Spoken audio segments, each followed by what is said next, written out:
This video tutorial I will explain fill method of arrays class which accept float array and float value.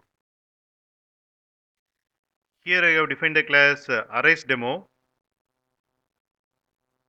Here I have defined the float array. It has 4 float values.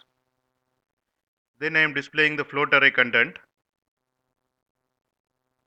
Then I am calling fill method of arrays class and passing a float array and value to be filled. What this fill method will do is it fill the float array content with 8.2. After fill method is called, I am displaying the float array content and here you can see the output.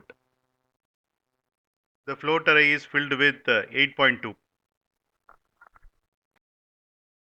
You can get Java source code link for each video in the description section of the video. Here you can see the description section.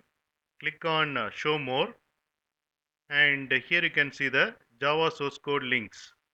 Click on these links to get the Java source code.